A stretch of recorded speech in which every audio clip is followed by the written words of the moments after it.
One thing you can say about the show, things definitely occurred inside a wrestling ring. I'm John Renton with my review of New Japan Pro Wrestling's G1 Climax 31 Night 6 event. A blocka, B blocka, C blocka, and she wants the D blocka action. Yeah, that joke may be getting old. Okay, it's very old. But even if it's old, I'm going to pound it to the goddamn ground in the joke too. Just like that scene in X. You're welcome for that. Let me know your thoughts on this show in the comments, please. Something felt off about this. I know they were in Corkin Hall, which is a great atmosphere, a smaller building, but the main event, I guess, was fine, but nevertheless. A little bit of an update as far as Wednesday's review. I will have that up sometime in the afternoon, and as far as Saturday and Sunday's shows, those will be Human Centipede together into one video, likely up Sunday evening. I'm going to be very busy with work that weekend and into the week, so I'll do what I can to continue to review the G1 Climax tournament action as quickly as possible. But I also need to work, and I do need to sleep. And if more shows are like this, I'm going to be less incentivized to really tune in and invest. So anyway, Kevin Kelly and Chris Charlton on commentary. Nakashima with gloriously huge hair. How does he get that through a door frame? And Fujita take on Sho and Yujiro. Oh boy, House of Torture. The Sneck bite. No step on Sneck. And that gets the victory. There you go. That's your lot right there. Ishii and Yano taking on Jonah and Bad Dude Tito. Gee, I wonder who's taking the pins. Bad Dude Tito. Bad Dude Tito took the pin, by the way. Ishii versus Jonah. Let's run that back. Let's have that happen again. Whereas at one point, you ever apologize to someone's balls? I don't want to talk about it, says Chris. That was funny. Roll up, 1, 2, 3. There you go. There wasn't a lot to these undercard matches, nor was there a lot to a couple of the G1 matches, besides bullshit. The United Empire, Ospreay, Hanare, and Jeff Cobb versus Goto, Tamatonga, and Jado. By the way, Jado took the pin just in case you didn't understand, just how that could possibly happen. Jado can still go with the best of them, says Kevin Kelly. Can he? Can he, though? I mean, years of abuse, as far as, the physical toll wrestling takes on him. He looks great, and he can't really move all that well. And the Ultimate taps out Jado. And then Okada, Tanahashi, and Yoshihashi take on Dangerous Tekkers and Taka. Dangerous Tekkers, by the way, Zack Sabre Jr. and Taichi. No Miho Abe, more in the pity. Give me ZSJ versus Okada again. That was just fucking wonderful. The star power helped with this. Zack Sabre Jr. is a joy to watch. And a lariat pins Taka. So Yoshihashi got another pin in 2022. And Gato makes me question what the fuck he's doing. Or whoever's booking this goddamn thing. Nothing against Yoshihashi, he just doesn't have any personality. His bow staff has more personality. Now that I'm done dumping on Yoshihashi, who I'm sure is a very nice guy, LIJ members, well, LIJ basically, I'm just going to say LIJ, taking on Jay, Fale, ELP, and Gato. And there you go. It was a match that, remember when Shingo was world champion? Remember that? God, those were the days.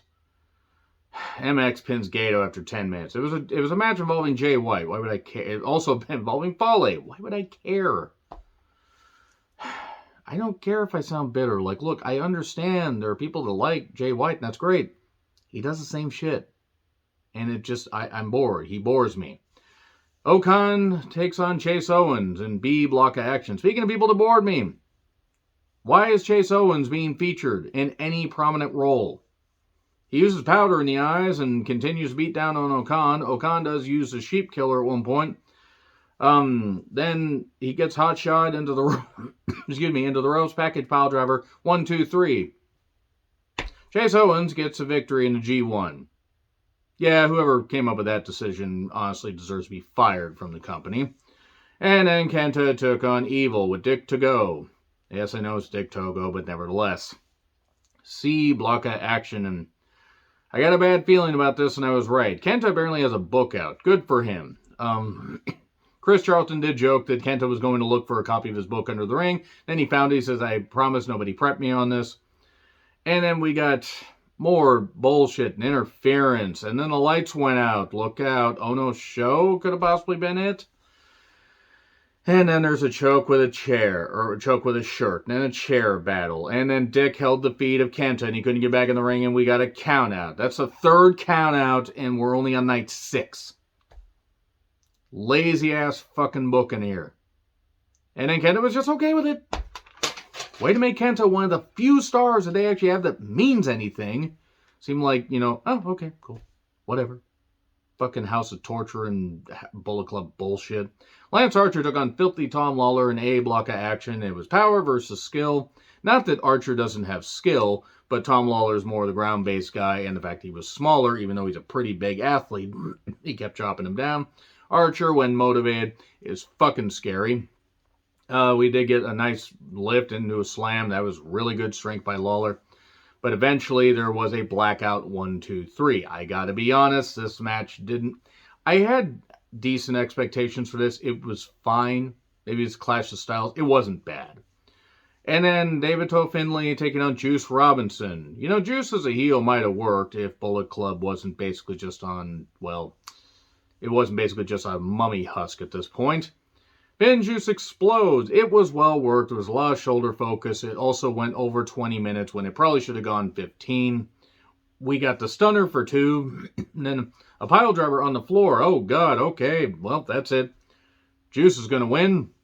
But then the rock slide got countered. And we got a ref bump.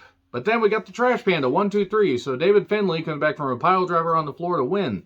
I'm not upset that David Finlay knocked off one of the Bullet Club members. I'm just surprised they would do that spot and not lead to Juice maybe trying to make that his thing. Exposed floor, by the way, not the, not, you know, on the pads, which are about that goddamn thin, by the way.